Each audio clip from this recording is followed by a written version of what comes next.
Welcome back to your nerdy show. I'm your host, Spoiler Master, and today we're diving straight into the massive 2-episode premiere of Percy Jackson and the Olympians Season 2, an opening that wastes zero time raising the stakes, deepening character arcs, and setting up one of the most important quests in the entire franchise.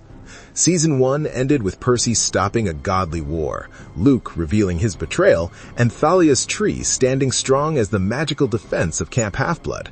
But Season 2 immediately flips everything on its head. From terrifying giants to emotional betrayals and a quest that will decide the future of the entire camp, these episodes pack so much into their runtime that they practically demand a breakdown. So let's move piece by piece, exploring exactly how we got from Percy relaxing at home to marching onto a ship that belongs to his greatest enemy. I, Annabeth Chase, give you permission to enter camp. Camp Half-Blood falls into danger.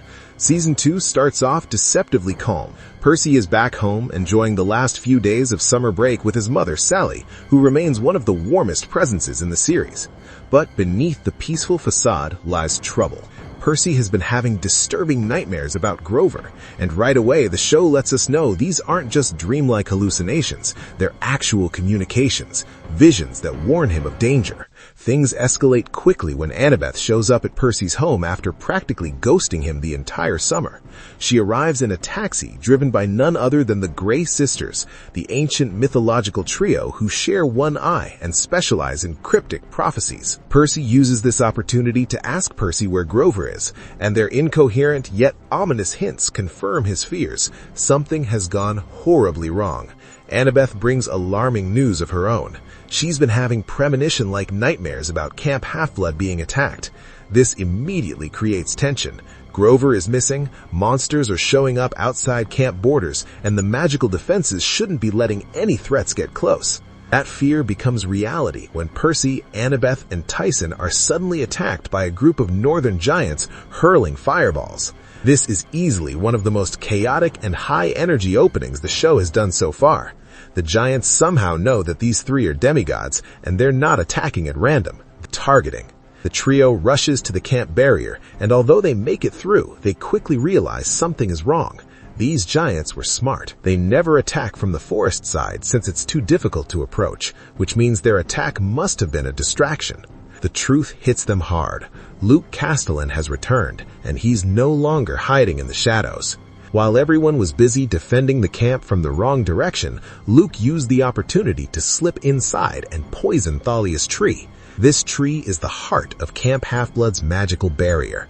If it dies, the barrier dies, and the camp becomes completely exposed to monster attacks. Percy and Annabeth arrive just in time to witness Luke making a deep slash into the tree with a poisoned blade before escaping on his Pegasus, leaving behind a warning that he and Percy will meet again soon. The camp administrators rush to investigate, and the stakes become immediately clear. The barrier will stay up for only 3 more weeks. After that, every monster that has ever dreamed of destroying the camp will have a free pass. But the most frustrating part isn't the danger, it's the reaction. Dionysus remains his usual uninterested self, and worse, Chiron has been replaced by the insufferable Tantalus. With Chiron banished, Tantalus takes charge. Instead of preparing defenses, increasing patrols, or organizing a search party, he decides the camp needs a morale-boosting chariot race. Percy and Annabeth practically beg him to take the threat seriously, but Tantalus dismisses the poisoning as a minor incident. It's a perfect setup for the tension between the demigods who understand the gravity of the situation and the gods who keep treating everything like an inconvenience. He's your brother. The new brother in Percy's life. In the middle of all this chaos, the season introduces a new major character, Tyson. His appearance may seem sudden, but the show cleverly ties him into Percy's home life. Tyson is a gentle, shy Cyclops who Sally met while working at a homeless shelter. To the human world, Tyson appears like a regular boy. Only Percy and other magical beings can see his single eye. His life until now has been filled with bullying and loneliness, and Sally, being the compassionate soul she is, took him in. Percy, however, fears that since Tyson is technically a monster, Half-Blood won't allow him inside its borders. But when the giants attack, Annabeth uses her demigod authority to grant Tyson entry into camp. This moment alone foreshadows the deeper truth that is revealed soon after. Tyson is actually a son of Poseidon. He isn't just a friend Percy needs to protect, he's Percy's half-brother. This emotional reveal adds layers to Percy's internal struggle. He's still adjusting to the idea of being Poseidon's child, still processing the responsibility attached to godly parentage, and suddenly he's confronted with family he never knew he had. Tyson confesses that a sphinx once told him his father was a god, but the revelation came wrapped in bullying, and he didn't believe it until now. Percy's relationship with Tyson becomes one of the most heartwarming threads of the season. Tyson is loyal, earnest, and kind, and while Percy initially seems overwhelmed, he quickly starts protecting Tyson like a real brother. The show gives Tyson moments to shine, too. His extraordinary hearing, his natural craftsmanship, and the emotional vulnerability of a child longing to meet his father. Tyson is written in a way that keeps him sympathetic but not helpless, humorous but not caricatured. This balance makes his growing bond with Percy feel genuine and sets up their dynamic for the journey ahead. You gotta get me out of here. You gotta find me. I'm coming to get you. Tell me exactly where this cave is. The only way to save the camp. While Percy and Annabeth scramble to convince Tantalus to take action, Percy's nightmares intensify. And through these visions, the truth finally emerges. Grover has found the trail of Pan, the ancient god of nature who disappeared long ago, leaving satyrs everywhere searching for him. At the start of the season, Grover discovered Pan's flute, a sign he had actually gotten close. His success made him a target. Luke's demigod followers have also been chasing the scent of Pan, and they want something else connected to the same trail. Grover explains that Polyphemus, the infamous one-eyed giant who once trapped Odysseus, has been using a powerful magical artifact to lure satyrs.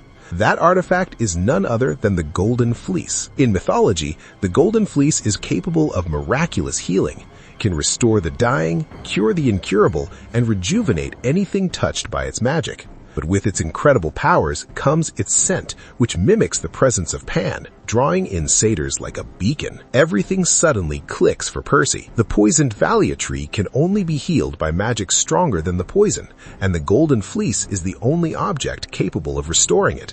But to get it, they must travel to its current resting place, the Bermuda Triangle, also known in the series as the Sea of Monsters. The moment Percy realizes this, the quest becomes obvious. To save the camp, they must retrieve the fleece. The camp will be open to any attack. To every attack. Tyson, no! Annabeth's secret and Percy's feeling of betrayal. When Percy and Annabeth bring this plan to Tantalus, he immediately rejects it. His obsession lies solely in organizing an extravagant chariot race, regardless of danger. And in the cruelest irony, the race becomes the perfect demonstration of why he's unfit to lead. During the competition, hundreds of monstrous birds penetrate the weakened barrier surrounding the camp and attack the demigods. Percy manages to save everyone by using shrill, high-pitched frequency to repel the creatures. But instead of praising his quick thinking, Tantalus humiliatingly credits Clarice for her participation in the race and appoints her the leader of the quest. Clarice is allowed to choose 2 companions. She picks Annabeth first, but when she's about to choose Percy, Annabeth whispers something that makes her select someone else. This moment devastates Percy. He already felt hurt after she spent the summer avoiding him, and now she actively blocks him from the most important mission of their lives. Tyson then reveals something worse. He overheard Annabeth telling another camper to attack Percy during the chariot race. Percy feels betrayed, confused, and convinced that Annabeth has turned against him, but none of this is the real story. The truth is that Chiron, before being removed from his post, warned Annabeth that Kronos, yes, the Titan himself, is orchestrating everything, and that Kronos wants Percy specifically. Because of this, Chiron forbade Percy from going on the quest. Annabeth was only trying to follow orders and protect him. The tragedy is that she can't tell Percy any of this, making the emotional distance between them grow even wider. Under any circumstances, join you on that quest. A new quest begins. Even though he feels betrayed, Percy refuses to sit still. He sneaks out at night and heads to the water, asking his father Poseidon for permission to act. Instead of Poseidon, Hermes appears. The messenger god, who is surprisingly casual, kind, and insightful, takes Percy to a mysterious cruise ship headed straight toward the Bermuda Triangle. But Hermes also delivers a message Percy doesn't want to hear. He urges him to make peace with Luke, his son, despite all the pain and destruction Luke has caused. Percy absolutely refuses, and the wound from Luke's betrayal remains raw. At this moment, Annabeth catches up to Percy, followed soon after by Tyson. Annabeth tries her best to explain herself without revealing the secret, and even though Percy doesn't understand everything, he softens. Their bond begins healing, and the trio decides to take the quest into their own hands. Tantalus tries to stop them, but the three slip away and head straight for the cruise ship. The final twist comes during the end credits teaser. The ship belongs to Luke. This is not just a shortcut to the Bermuda Triangle. This is a trap. And Percy, Annabeth, and Tyson have sailed straight into the lion's den. I was enforcing their laws, which their own children violated. Our nerdy thoughts. That's the complete breakdown of Percy Jackson and the Olympians Season 2, Episodes 1 and 2, setting up what promises to be a thrilling, emotional, and high-stakes journey into the Sea of Monsters. If these 2 episodes are going by anything, this season is gearing up to surpass expectations and deliver one of the best adaptations of the series so far. If you enjoyed the deep dive, don't forget to like, subscribe, and join me next time for more mythic chaos. Till then, this Spoiler Master signing off. 12 minutes west. Percy learned the exact coordinates in a dream.